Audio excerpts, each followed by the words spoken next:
Hello, everyone, and welcome to this episode of Inlay Terms. I'm your host, Payman Ascari. Let me fix the mic. And our guest today, a recurring guest, is Mr. Matthew Ehret. Matt, welcome back. Hey, Payman, thanks for having me back. You're you're most welcome. You're well rested. Nothing turbulence happened in your life in the last 49 hours. Everything's well.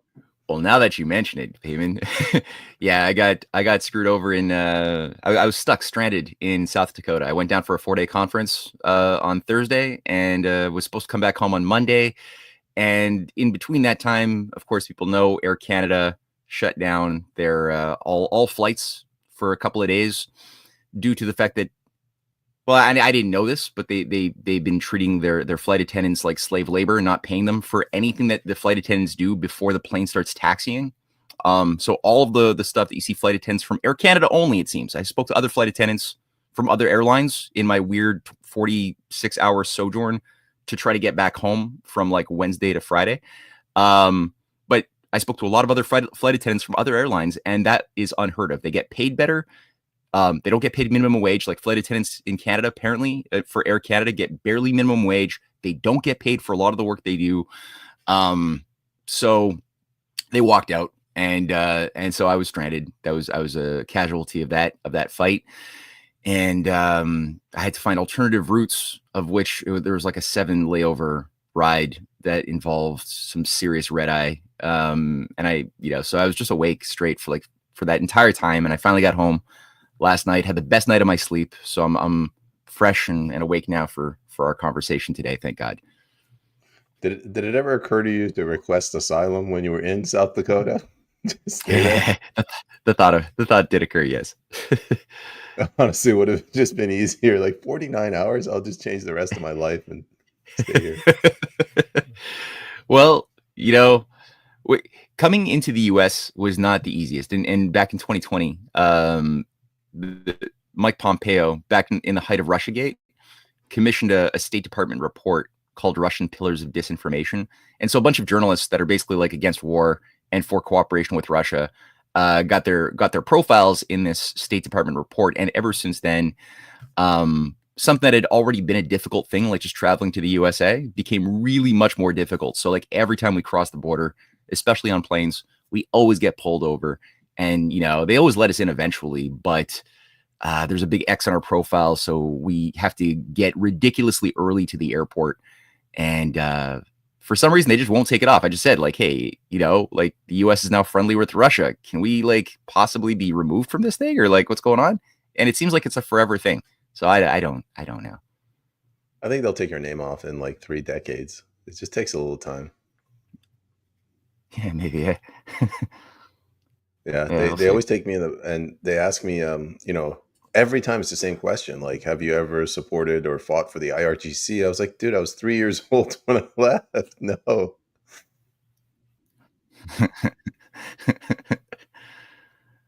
Yeah. Right. I guess so you got out. Oh yeah, sorry. Let's just jump into it. Yeah, before we. Yeah, so I know last time we did our show, we didn't get any of the questions touched. So yeah, might as well do what we can do. We'll get to the questions. The only thing I'll point out, I think there's an audio delay. So if I make a lame dad joke and there's a delayed forced laugh, that's why. Okay, cool. All right, duly noted. All right, here we go. So I'll just read off the questions and I'll let you answer them. Most of these questions are either from your half of them are from your film, half of them are from your book, Mystery Babylon. So the first one is in your book you mentioned the Rhodes Scholars, and just assume the audience has no idea what that is. If you could explain what the Rhodes Scholars are, and then also, what is the threat posed by that, and is anything to do with the London School of Economics and their Keynesian scholars and Trump's targeting of them, trying to purge the CIA of the LSE agents? Take it away.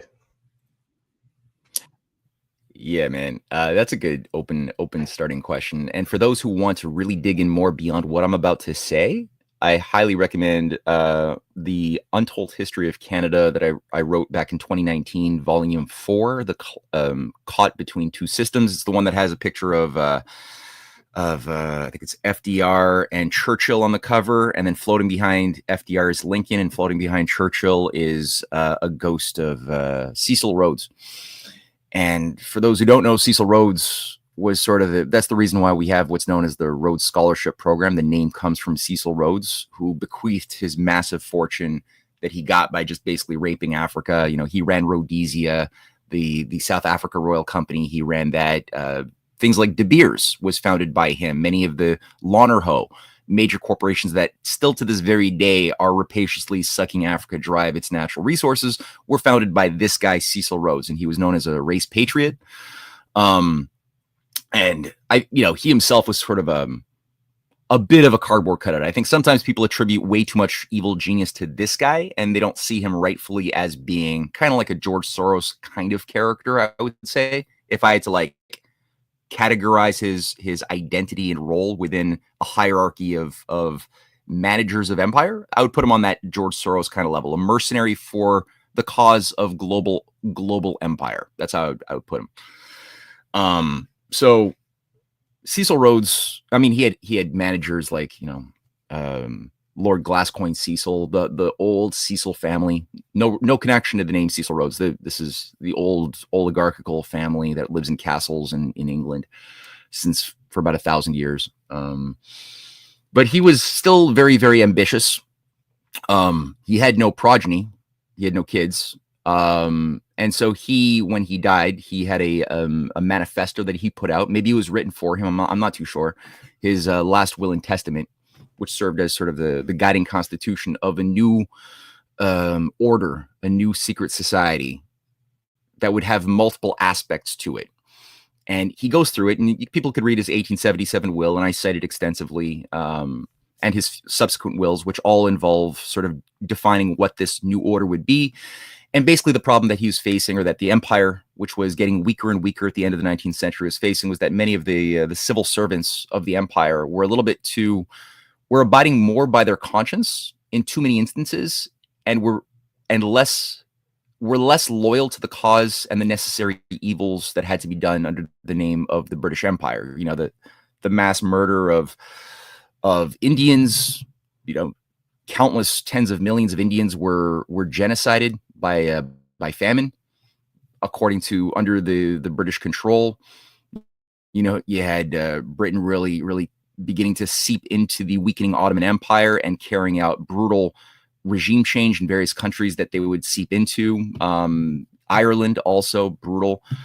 So this required a hard stomach, and a lot of the civil servants were not able to carry out, because there is still a very Christian culture. They were still sometimes reading the Bible and sometimes allowing that to shape their conscience and their identities, and they weren't necessarily following through.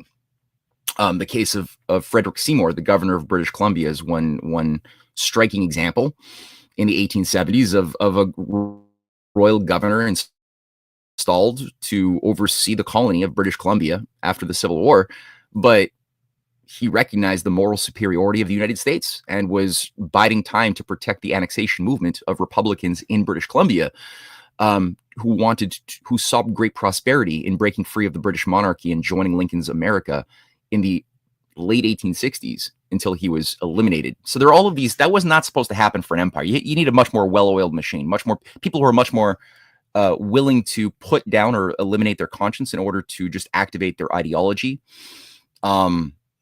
And so we needed a new mercenary class, which is where Cecil Rhodes, especially being somebody who participated in the Boer War, the mass genocide of the Boers, the Dutch farmers who they had their own racist problems, but they were in no way comparable to the type of evil that you saw coming out of the Cecil Rhodes network in South Africa. And they had an alliance with the Zulus.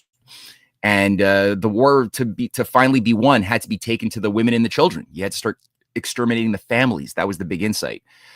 So this required, again, a special type of personality who is going to be reliable in overseeing death camps, in overseeing mass in is my internet weak? Is my internet weak? Keep going. You're doing good. Yeah, it's good. So I'm doing okay. Okay.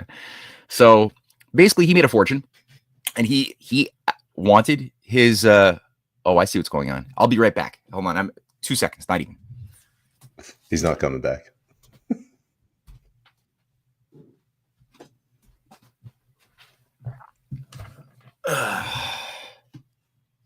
Okay, hopefully that works. Yeah, so basically, in his will, he calls for, again, his financial resources to be set up into a trust, which is exactly what happens.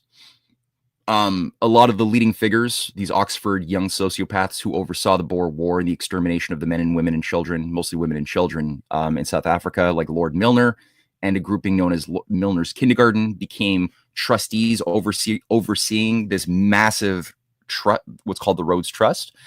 And the two places where Rhodes allocated or called for his money to go into was basically a giant brainwashing mechanism. I'll call it that because that's what it was. Basically a scholarship program to begin to provide all expenses paid trips to Oxford for talented, ambitious young people from around the empire, around the Commonwealth. It was still the empire.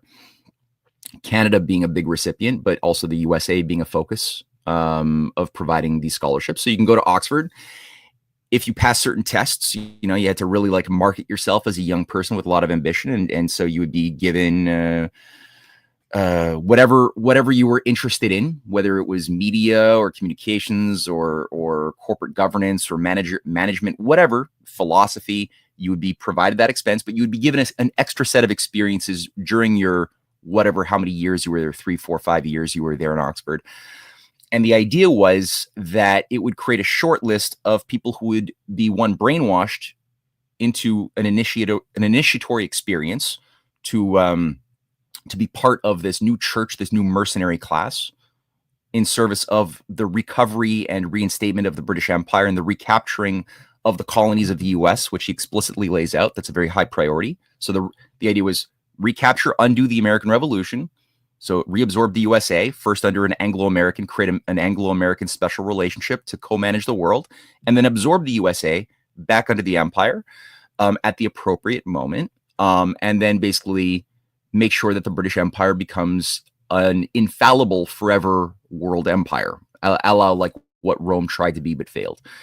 And so these kids, once they got out of Oxford, would be inserted back into their home country, into whatever field, corporate, media, politics, you name it, and would begin to infiltrate and permeate with the idea of nudging whatever system they were influencing towards that outcome ultimately.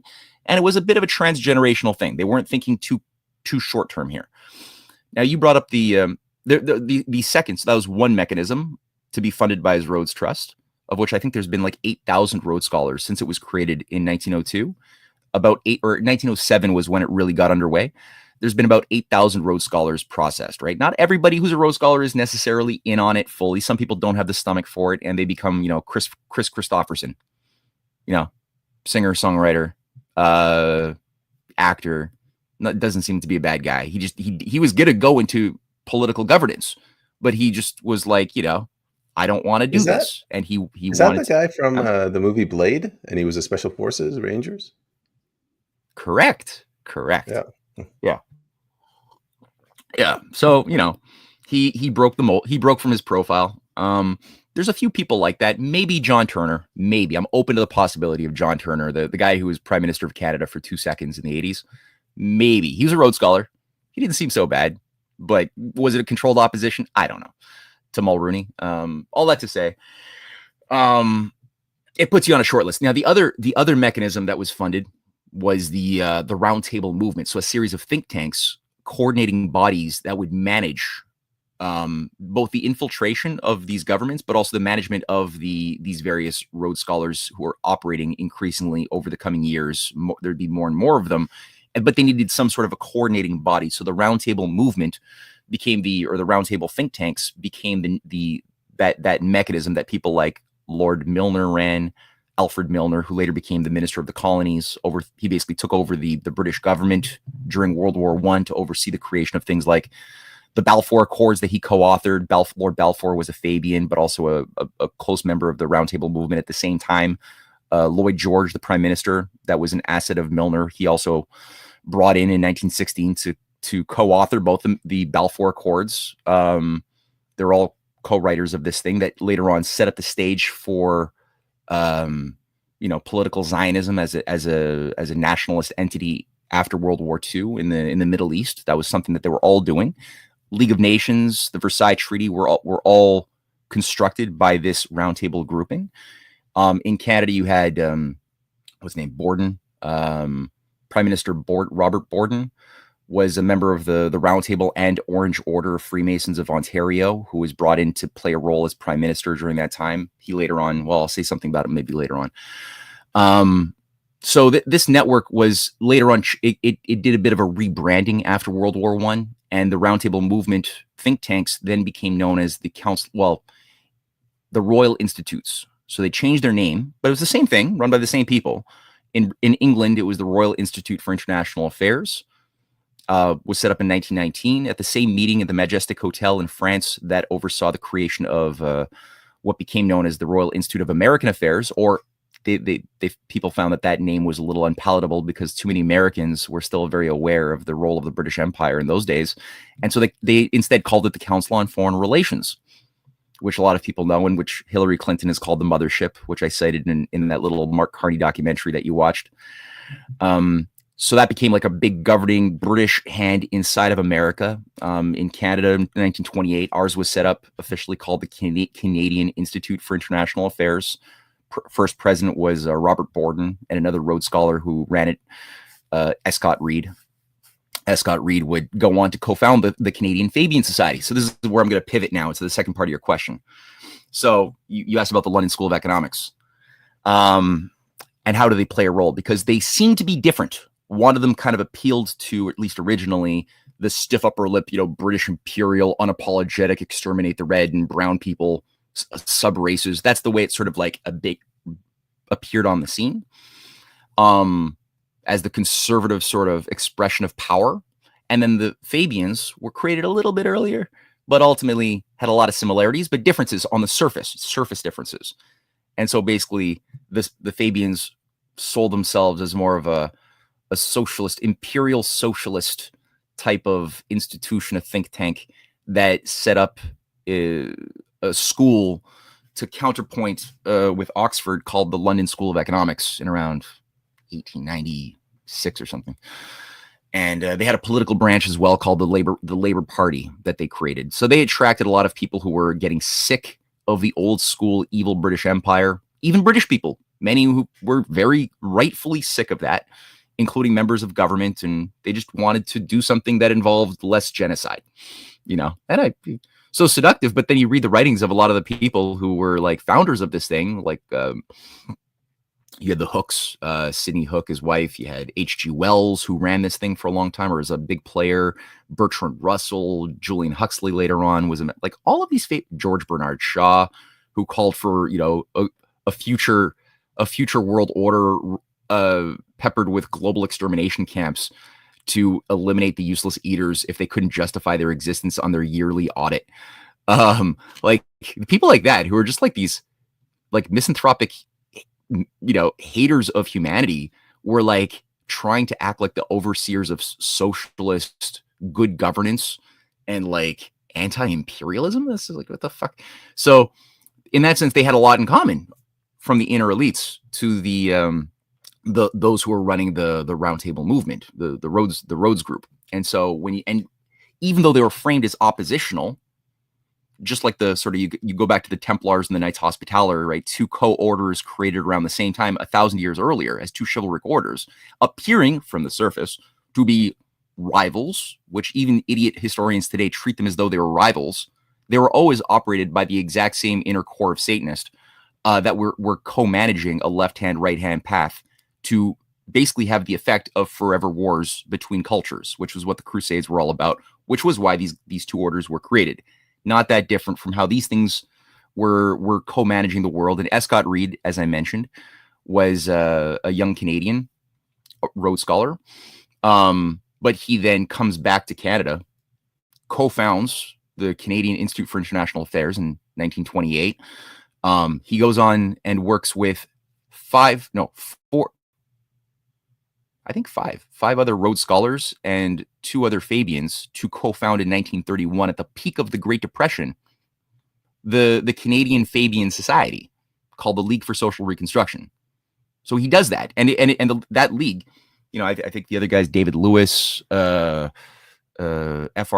Scott, a guy who goes on to be a manager of Pierre Elliott Trudeau when Pierre Elliott Trudeau comes back from the London School of Economics.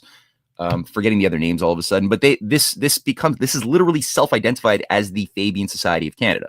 So just like the Fabian Society in Britain has a political party called the Labour Party, so too does this eventually spin off and create a Canadian political party that they call in 1932 the Cooperative Commonwealth Federation, which is devoted to the scientific management of society to use the opportunity of the chaos of the Great Depression to bring in a new type of social order that nobody would normally ever accept in a million years, except that they can't put bread on the table. They're starving, so they're going to accept the unacceptable and think the unthinkable in a time of such crisis. Ignore the fact that those same oligarchs who run the city of London and Wall Street artificially blew out our economy in 1929. So don't ignore that and just pretend that the economy blowing out was caused by nation states and human beings being their natural selfish things. So that needs to be corrected. Like, how do you correct human nature, right? How do you correct humanity from the problem? Because God obviously fucked up making us, so you got to correct us with a new type of like social Darwinistic mechanism, which these guys they're all Darwinists, they're all eugenicists, they're all what becomes later on transhumanists before it's given that name. And so they want to correct the natural order of the universe. And so their idea is we got to remake human beings.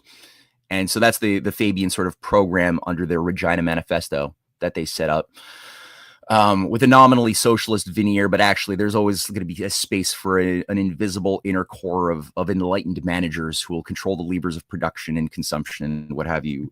So these guys, but again, it's 5 Rhodes Scholars who set this thing up. Now the Cooperative Commonwealth Federation is not going anywhere. It's not, you got Tommy Douglas, again, who's like a hyper pro-eugenicist in the 30s. He becomes like this anti-imperial voice of goodness by the 50s and 60s, and everybody loves him. But I mean, this guy was an unreconstructed, like he never apologized for any of his pro-eugenics work. He did even supporting Hitler in the from 32 to 37.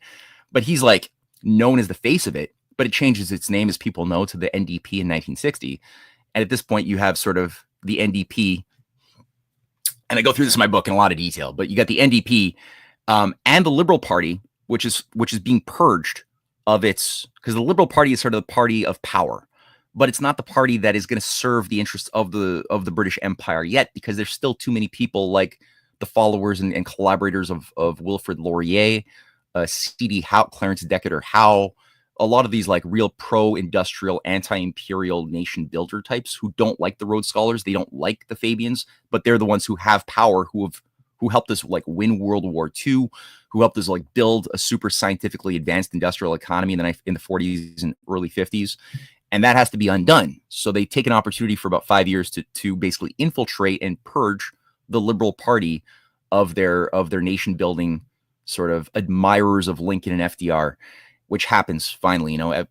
C.D. Howe dies in 57, and they do their job, and it comes out as a completely new like Fabian run party. It's the virus is taken over the cell. So now you have 2 Fabian parties in Canada, the Liberals and the NDP, that are coexisting coming out of the overthrow of Diefenbaker.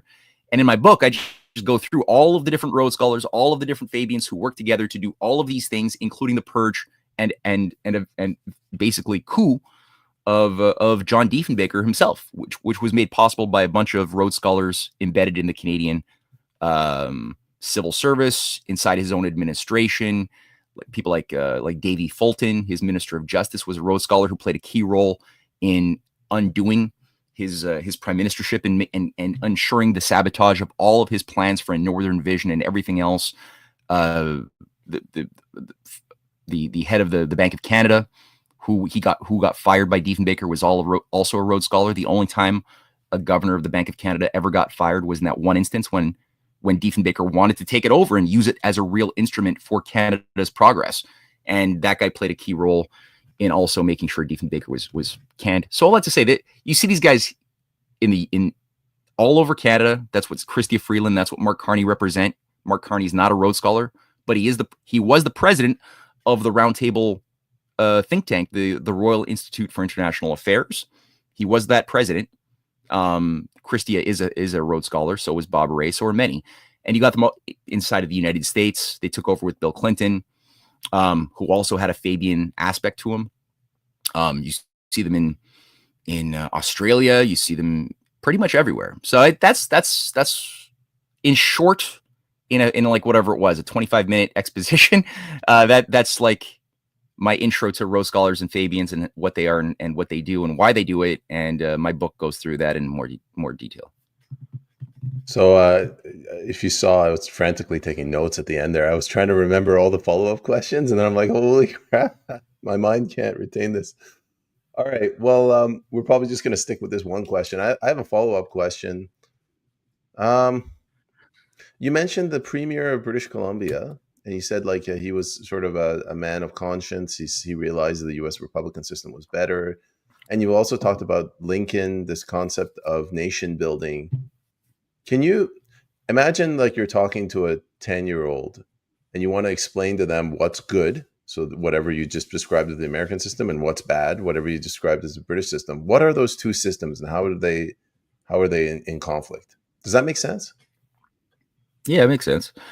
And you're referring to W.A.C. Bennett, William Cecil Bennett, who was just the more I read into his life and fights, I got the biggest respect for this guy, who was premier from 1952 to 72, and oversaw the greatest like bursts of progress imaginable in BC's history was under this guy. And he took control of a political party which had a lot of problems called the Social Credit Party, and basically just used it to gain political power and start just getting things done in a really good way in terms of like building railroads, opening new resources, industrial bases, hydroelectric dams to harness the power of the many rivers, both in the South and in the North. The Peace River in the North and all these things were all overseen by W.A.C. Bennett.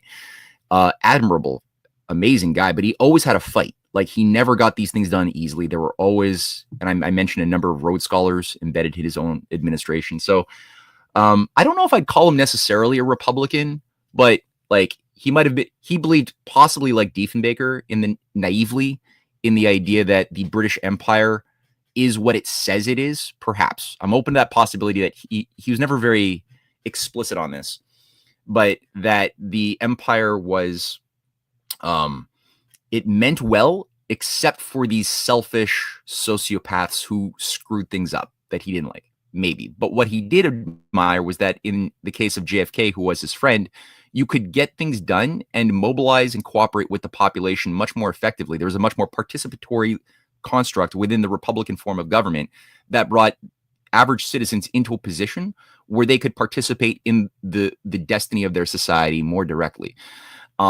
There was an ability to cut through the types of controlled bureaucracy and red tape that you would get with a parliamentary system of party politics, where shadow government structures like the Privy Council, unelected structures, right? The Privy Council office, the lieutenant governors and their offices, which are vastly bureaucratic, unelected, mostly appointees, serving the interests of an agency that has nothing to do with Canada or Canadians.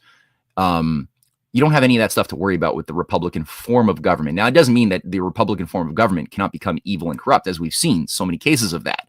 You know, it's still a cultural fight. It's based upon the obligation of the citizens to maintain a certain cultural standard. And if that becomes, if mediocrity and stupidity becomes normalized for too long, you can't really, it's very hard to get out of that.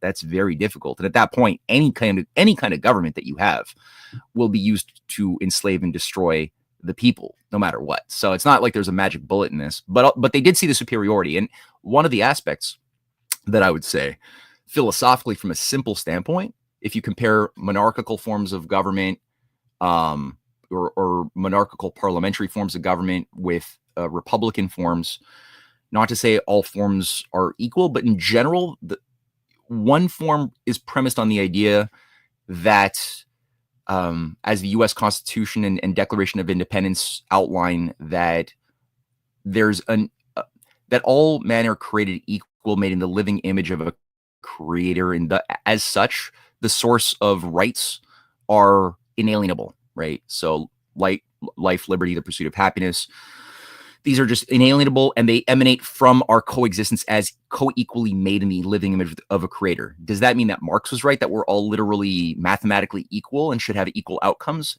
No, it just simply means that we have equal rights and should be given equal opportunities to express those powers of talent, of ambition, of, you know, moral creativity within whatever part of society we come out of.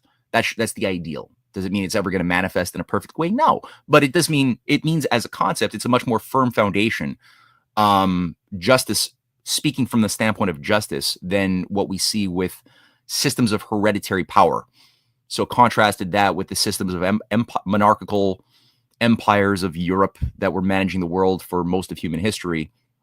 And the idea was that no, there's not all human beings are created equal. It's, you've got some are more equal than others. And you've got, you know, power emanates from the hereditary bloodline of whichever crown happens to be bestowing rights onto their serfs or onto their subjects.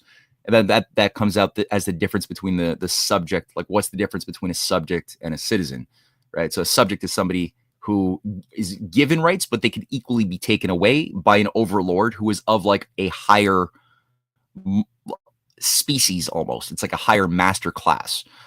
And they should be happy just having their world taken care of, that they shouldn't think too much outside of the confines of I'll be honest with you. It sounds like you're describing a Canadian. Well, that's, yes. There's too many Canadians that have identified with that one. Yeah. And they don't think of themselves as citizens. And a citizen is somebody who sees that their rights come with responsibilities to defend those rights that were fought for. So they're not something that can be given or taken away. Your freedom can't be given or taken away. It's something that's inalienable. So you have to defend that and improve upon that every generation. And if you start giving up on that idea, then society will slide gradually, as the Fabians and the Rhodes Scholars were using this gradualistic permeation, right? Slow changes. We've all heard the story of the boiling frog, but that's the idea, that the frog will not notice that the water's boiling if you do it gradually. I don't know if that's true. I never carried out the test, but that's the oft quoted and I think very truthful idea, that we will be less inclined to fight if the corruption is gradual versus too acute. So yeah, like that's how I would say the difference between the subject, citizen, republican, oligarchic, monarchic forms of government are sort of defined differently. Yeah. So let's continue on with that thread. I've had a lot of people tell me that you know, they have a problem with the crown. And then they say, Payman, the crown is distinct from the monarchy. You know, the monarchy might be the face of the crown at any one point, but the crown endures on. You painted this picture of Cecil Rhodes. He creates the Rhodes Scholar program, the Round Table. So they start infiltrating through the Malthusians, Canada, and they're pursuing an almost like anti-progress, anti-productivity agenda to kneecap the country. And I would, this is my opinion, but I think they're doing it in Europe too now. They've done it to England. They've like deindustrialized. Is this like an insane ambition that Cecil Rhodes had, that this obsession with something called the empire, where they're just focused on something outwardly and they don't give a damn about their own people? Yeah. I wouldn't say that. I wouldn't disagree with what you just said. I mean, it's a religion of power. And it's a religion of, I would say, if they were being honest, if one of these creatures in the upper echelons of the empire, which you're right to differentiate crown from monarchy in a sense, although the crown as an institution still requires a monarch to be the nominal sort of doge, as Disraeli had said back in 1860, describing the Venetian takeover of England, that the system of the Doge, of the Committee of Three, of the Committee of 10, that managed the so-called Venetian Republic, which was never a republic, it was an oligarchical system completely. That the new kings, George I, George II, George III, and ongoing George IV, were pretty much doges, Venetian doges, they're necessary individuals who have to operate because you need a personality. You need like somebody sitting in the throne at any given moment, because the whole system is kind of wired around the idea of the fount of all honors, that the honors, the laws of the entire system are caused by the personality of the hereditary individual, whoever that might be. They can come and go. but their existence generates the cause of all law. So that's why, like Queen Elizabeth or King Charles III, they can't have a driver's license. They can't go to jail for if they shoot whoever, a grocery store clerk. They can't go to jail. They can't, because they're the cause of the law. So that's, conceptually, that's just an important idea. Doesn't mean that so there are cases that I could say in my research where there have been monarchs who had a decent impulse, but who were kept under the control of the system, and it drove them insane, like King George III. In my research, I was surprised to discover that George III was driven nuts because it seems like he had impulses towards his conscience and wanted to be a good person within a system that demanded that he serve an evil agenda forever. And it drove him nuts. There's not many cases like that, but there's a few. But the institution of the crown itself, like having a hereditary institution, is it's the most efficient way that the oligarchy knows of projecting its power onto systems of control. Much more easy than in democratic forms of society where you have to do much more work to brainwash the masses, to get the masses to desire things that are going to ultimately enslave the masses. That's not easy to run that kind of sophistry. It requires a lot of propaganda, a lot of high, it's very energy intensive. They would prefer to do the good old fashioned feudal medieval types of, you just have to control the cultural environment and advisors of one doofus in a crown, in the position of a king or a prince.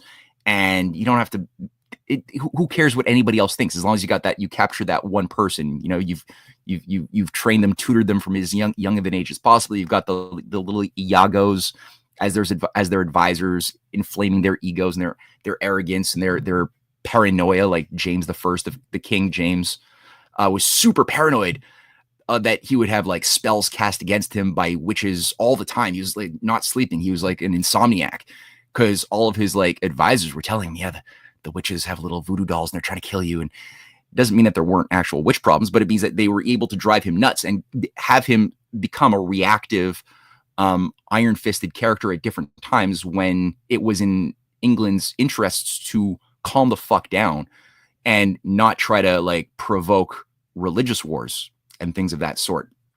So all that to say, I saw that our buddy Andre just said that Paul I of Russia had the same behaviors. Yeah, exactly. A lot. So you see how this works, right? They prefer that institution. Now, do they care about their people? No, they don't. Like I said, it's a religion of power, and the any kind of empire like this would be happy as England, the British oligarchy was happy, destroying their own people using slave labor, the types of Charles Dickens scenarios. That was real stuff. Charles Dickens was writing about the real world of what this perversion of capitalism was when applied to their own people, using 8-year-old kids doing 14-hour days, dying, of just overwork, in textile mills of Manchester. And it was brutal. So they ultimately, they just want obedience. That's the thing. They want depopulation because it's easier to control a few versus a many. They want obedience, happy cows who are just happy eating their cud and, not believing in the existence of such things as freedom. It's the ideal. If you don't believe in it, you're not going to fight for it. There's certain mechanisms of controlling the human heart that can bring out the worst part of ourselves as human cows, like identities that are vectored around hedonistic, adrenaline rushes through whatever erotic fantasy, whatever stuff that you put into the society, as far as the entertainment is concerned, the video games are concerned, the drugs increasingly in our current society, the virtual reality increasingly in our current society. As much as you can give them the soma, the more they will not even have an idea that there is such a thing as a higher freedom, a higher love, a higher happiness. That won't even mean anything to them. And so that's the sort of thing that the oligarchy wants at the end of the day. They would rather not have 8 or 9 or 10 billion people. They would rather have maybe a billion, maybe 500 million, as long as that population are happy cows. So for the audience that's watching, if you have any questions, I'll get to them in the end. I promise. Just put them in the chat. I'm not following it right now. it's so information heavy what you're saying. I'm just trying to focus. Uh, You've praised, if I'm not mistaken, you've praised Wilfrid Laurier, obviously Abraham Lincoln, and FDR. What did they do? Give us some examples of what they did, or roughly what they did, in contrast to their predecessors, that really puts them apart, and you think that they were good leaders. Well, yeah, I mean, I think FDR and Lincoln were two very special geniuses as far as like moral, intellectual statesmen of the most rare and high caliber. I would situate those two men amongst the highest of the high statesmen of human history. And the fact that we got them in such a short period between each other's existence is quite the miracle in that sense. You get these types of personalities usually once every couple of centuries, but to get them like so back to back had a lot to do, I think, with the potent cultural environment that was shaping the United States in the 19th, or coming out of the Revolution, but especially in the 19th and early 20th century. And this just very strong awareness of the nature of the source of evil of the fifth columnists embedded within the United States that were trying to bring about this Anglo-American world empire to pervert America from within if it couldn't be destroyed militarily from without. So they both had a very good understanding of it. They both had to deal and contend with it, and they both had a high cultural excellence that it gave them, I think, a creative insight and an edge to be able to pivot and fight in a way that very few living politicians of modern age. I got a stupid piece of hair that's just sticking up. I'm just noticing it's really bedhead. So they were able to do some incredibly miraculous maneuvers by reactivating in their own time in different ways, but in the same principle, the constitutional principles of banking. There is in Article 1, Section 8 of the U.S. Constitution certain legal principles and conceptual ideas in the preamble that give authorization for the creation and utilization of productive credit,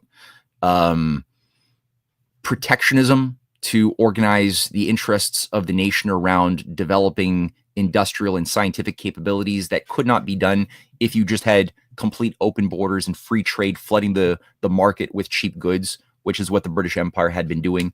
And both FDR as well as Lincoln were major advocates and used the protective tariff in a very good effect, as well as, again, directed credit towards big projects. In the case of Lincoln, the Transcontinental Railway as just one mega project of many that he oversaw, even though he didn't get to live to see it finished. That was a big deal.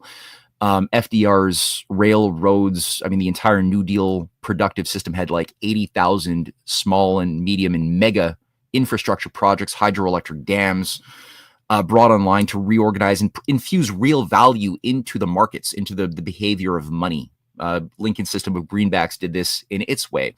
FDR's later system of utilizing the Reconstruction Finance Corporation like a national bank outside of the authorization of the Federal Reserve, but as a genuine instrument of the nation, was extremely important at both healing from the Great Depression, but also defeating this Wall Street London fascist machinery of Nazism later on.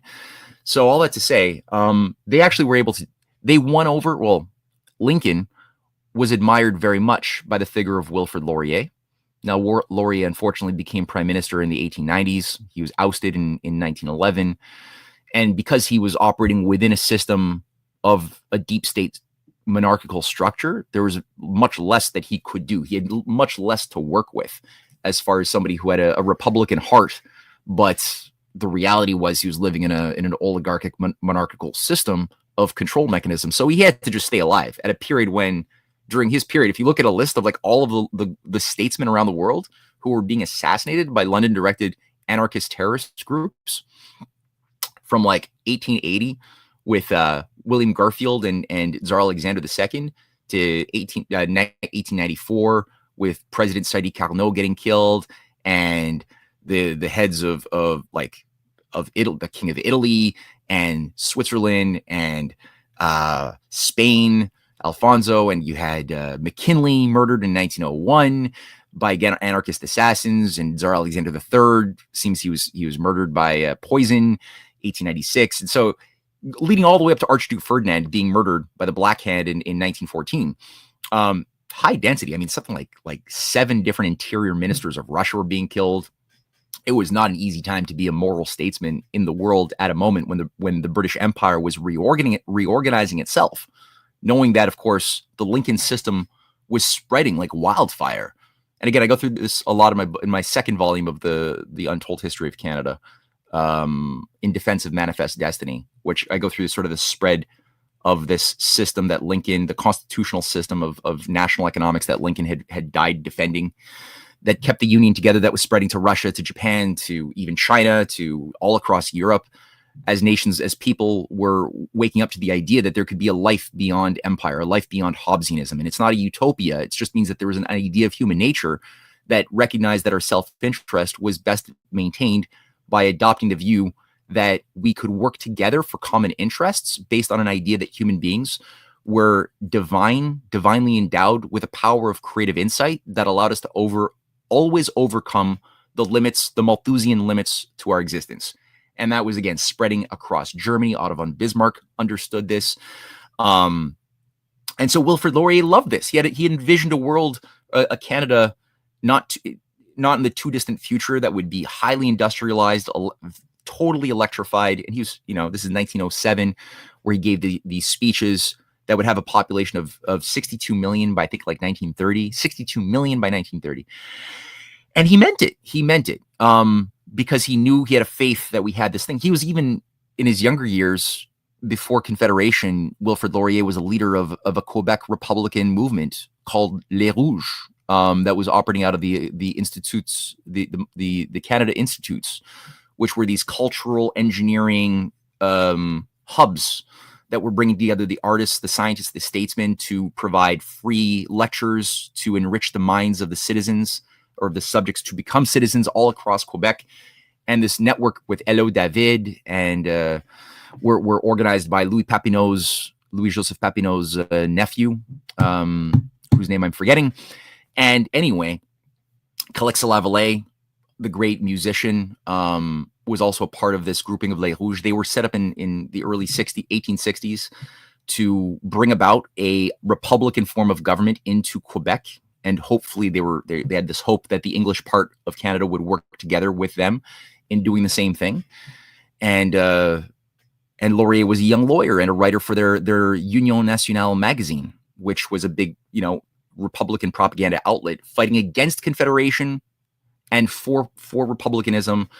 And it was only when that was defeated, the Republican movement, that he realized that he could feasibly, with time, infiltrate the system from within to bring it up, to nudge it towards a Republican system, which he finally found successful to a degree. He stayed alive, but his idea was to avoid getting enmeshed in British imperial wars abroad. He was not going to allow, it seems, Canada to get enmeshed into what he could see was the oncoming World War I. And he was very much in favor of creating a U.S.-Canada special relationship founded upon industrial progress, with his Reciprocity Treaty of 1911, which led to his later downfall. So that's what I would say about these guys. I mean, FDR, Lincoln had a lot. They were both killed, and I do say FDR was killed too, because I'm just convinced that he was killed. He died after a few months of his 4th term, and there was never an autopsy. It does appear that he was poisoned, and even Stalin is on record telling FDR's son, Elliot, that Churchill's men poisoned his father. So it does seem like that is true, and it was very convenient that the moment he died, those Rhodes Scholars and Fabians that he kept at bay just took over control of the State Department of the White House and shaped things like the UN that dropped the bombs on Hiroshima and Nagasaki, and pushed and created this Anglo-American special relationship under Truman. So they were killed. Laurier was not killed, but he was ousted. He was eliminated from being a political power in his own time. There we go. All right, Matt. Let's good answer. Yeah. Let's go to the questions. See if there's anything from the audience. All right. So this is from our good friend Andre Maloche. What is your understanding of the concept of tikkun olam for the sake of repairing the world, as if we were defective? I don't know. Andre, this is one I have not seen before, man. Tikkun olam is not a word I know. So if you could write a little bit more detail about what this means, if it's synod or where it comes from, and I think you're talking about the Fabian Society. Is this possibly the Fabian Society reference to the Arab scholar who talked about remaking the world in our image or something? Or so yeah, Andre, if you could add to that a little bit, I would appreciate it. You're the expert, man. Don't ask me. No. Okay, right, Andre, if you're still there on your keyboard, please write out more detail, and I'll be able to speak to that. All right, we'll go to the next question while he's hopefully still with us. Matt, this is from Laurie F. Matt, confirm yes or no. We are ruled in this order: the crowned, not the monarchy, then the governor general, then the secretive club called the Privy Council. I would add a little bit to that, but yeah, the institution of the crown is managed. It's not like the crown is a self-organizing thing. There is in my research there is a higher control mechanism that connects all the way back to the ruling families and the higher priesthoods that control the ideologies, cultural movements in the days of the ancient world that continue to exert influence by a process of myth making and indoctrination and grooming of initiates into becoming instruments of the defense and growth of this cancer called empire per se, or this idea of a society run by a dichotomized species of self-professed masters and slave families. Sorry, I got my computer's making a bunch of weird noise. Let me just turn this thing off because my ears are buzzing with notifications from stupid stations. Mute forever. I'm sorry. I know nobody else can hear what I could hear, but it's driving me nuts. Yeah. So there are higher organizing committees that manage fondies, which have been around for a long time. Some of these fondies can go back, as we see with some of the old families of Europe, especially within Italy, to the Roman patrician class. You know, there's certain families that celebrate a direct connection to the families of Octavio Augustus, of the Caesars, that again are a limited array of families that have a lot of inheritance of land, of castles, of estates, of trusts. You know, think Adams family, right? With Gomez Adams, you know, having this weird, creepy, you know, trust of bullion and gold from the Spanish conquistadors and stuff. So you do have these things that are managed by committees that ensure both a continuity of power, as well as probably some internal population management and a certain set of ideologies that are consistent, that reinforce this unnatural belief that there are masters that are born of a higher, you know, whether it takes the form of like higher angelic beings or Nephilim or super beings of ascended masters from another dimension or world that came down and procreated with women to create a different species that is thus totally different and divinely ordained to rule over the slaves, whereas the other slaves come from just, you know, mud or monkeys, and thus, you know, we should be ruled by those who are better. And so they have these again, the myths take on different flavors, but it's always the same principle and same effect that has to be sort of groomed over time in every generation, which is very difficult, I guess, because it's so wacky. And that's why things like drugs, hyper weird, Kabbalistic, you know, sex magic, rituals, the you know, infusion of the sacred and the profane, or what is sometimes known as holy sinning, is an important aspect of bringing moral opposites into actions that break people of their humanity. I talk about this a lot, but it's difficult to wrap a mind around that anybody could do this or institutionalize this, but that's just sadly one of the ways that systems like this work. So to that extent, the crown as institution the particular institutions can come and go.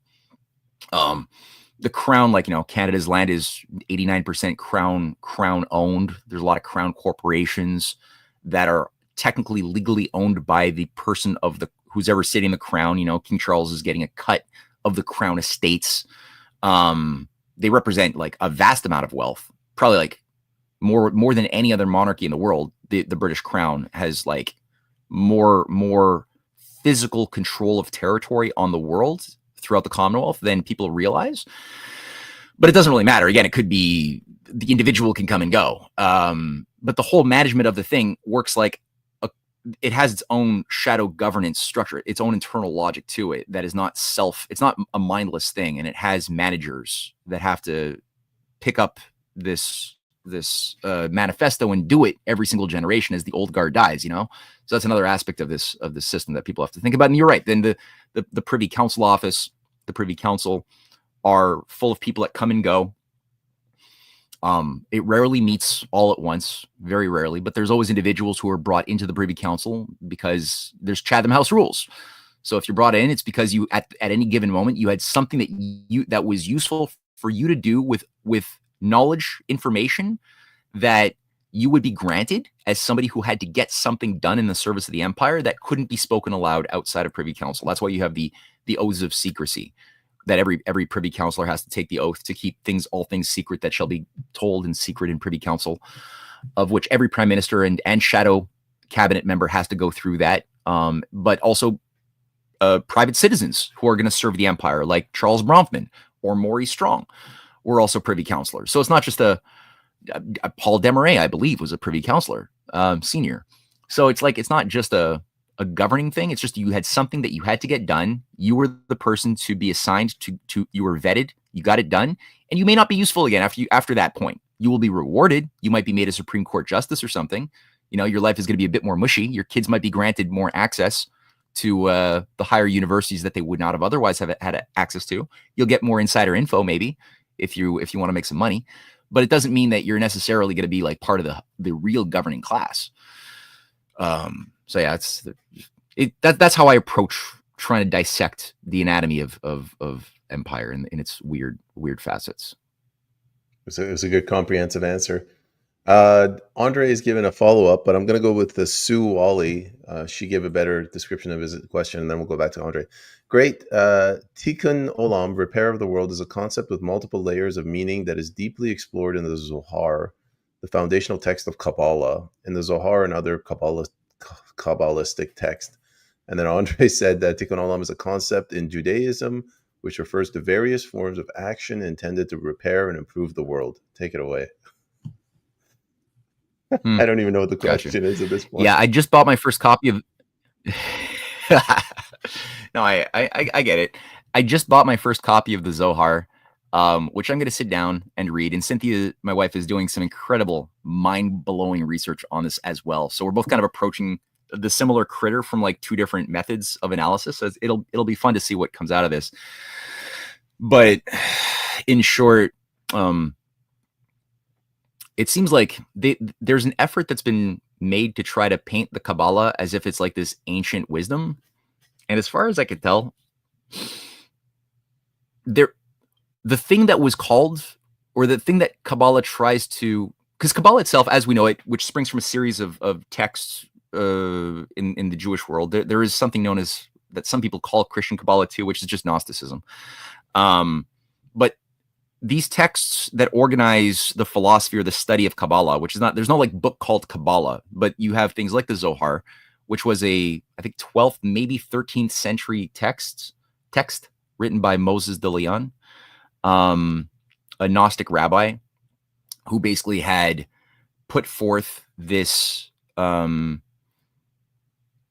basically mystical Judaism, a form of mysticism that presumed that the Jews were being punished, that they had sinned, as is told in the Old Testament, that they had sinned, that they fell out of the way by worshiping the golden calf and not properly honoring the principles of Yahweh properly. And that's why they were not allowed to have a country. They couldn't have a nation, right? There were people without a nation. And so they said, okay, well, it's not necessarily So Moses de Leon and others were like, maybe it's not necessarily that they didn't follow the edicts of Yahweh so much as that they didn't understand Yahweh sufficiently, and that we need to have more interpretive philosophies interpreting perhaps coded messages that might be embedded within the sounds of the texts of the exoteric Torah and broader Old Testament, but especially the Torah.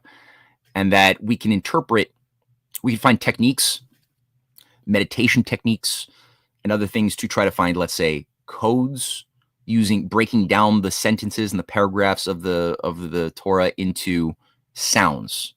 And we'll start having techniques that involve merging different letters into each other and using certain frequencies to bring ourselves over hours and days of fasting, of certain breathing techniques as well, into altered states that gives us direct access to God, right? And of course, if you do enough drugs and you go into enough breathing techniques and you withhold oxygen to your brain while you're in a philosophically obsessive place of trying to like communicate with aliens and elementals, you might really think that you're touching God. You might think so.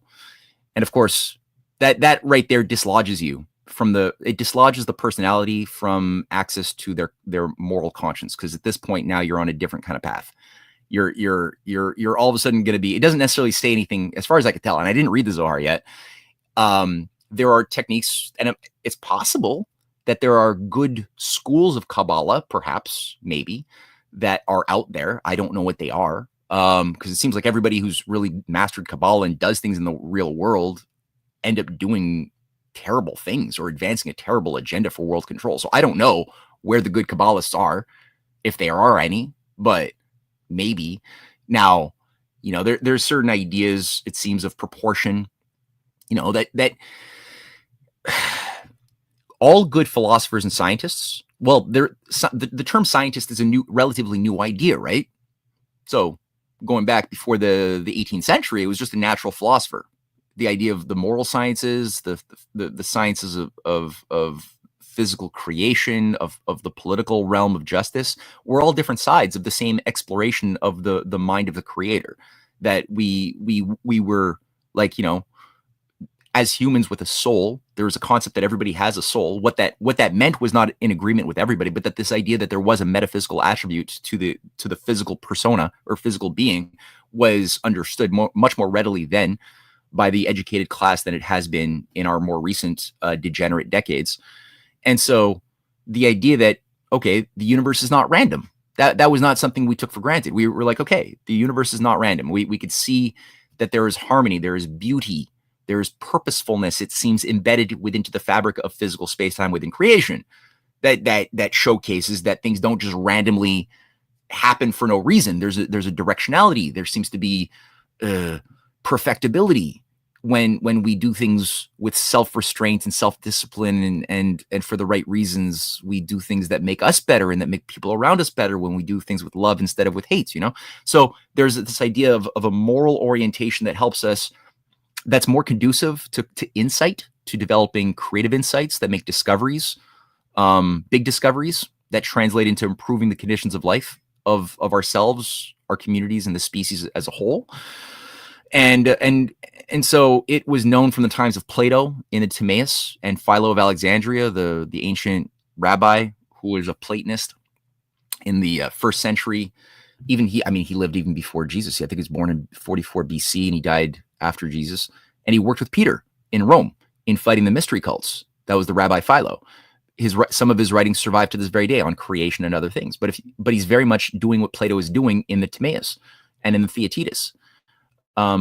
Augustine is doing something similar in a lot of his writings when they're looking at this quantization that God created the universe with a harmonic pattern, that things are not located where they are for no reason. Flowers tend to have 5 or 8 sides, 5 or 8 symmetrical petals. That tends to be the case, not always, but that's predominantly. So that what's in the geometry of 5-foldedness and 8-foldedness of the pentagon and the octagon, right? And we don't really tend to see flowers with just 2 petals or 7 petals. It just doesn't happen unless you get a mutant. So what's up with that, right? And like there are certain symmetries in living species. Da Vinci was looking at this too. The harmonic rhythms of the nested polyhedra of the 5 platonic solids that Plato was exploring earlier.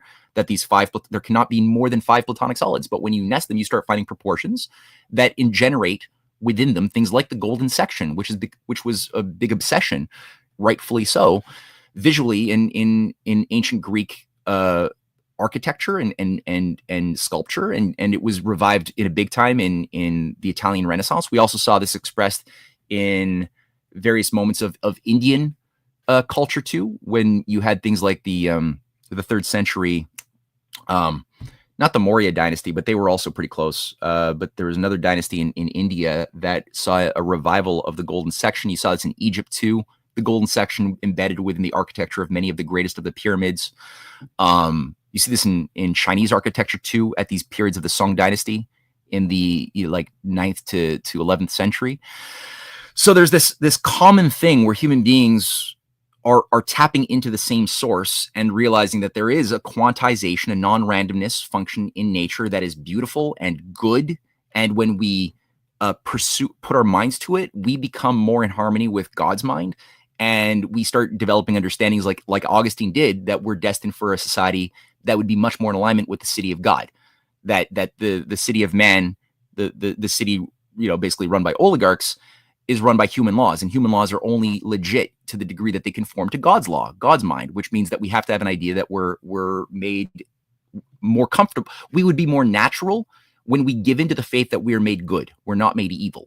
And so the Gnostics, which is, I think, what the early Kabbalists, so the Gnostic movement of people like Simon the Magician and the alchemists that were bringing in Hermes Trismegistus in like the 2nd, 3rd century, into Christendom, they were trying to infuse the idea that, okay, there's certain truths, especially the Hermeticists that gave rise to the later alchemists, that there's truths, that there's a quantization in nature, right? Things don't fall randomly, but the quantization is not knowable through reason.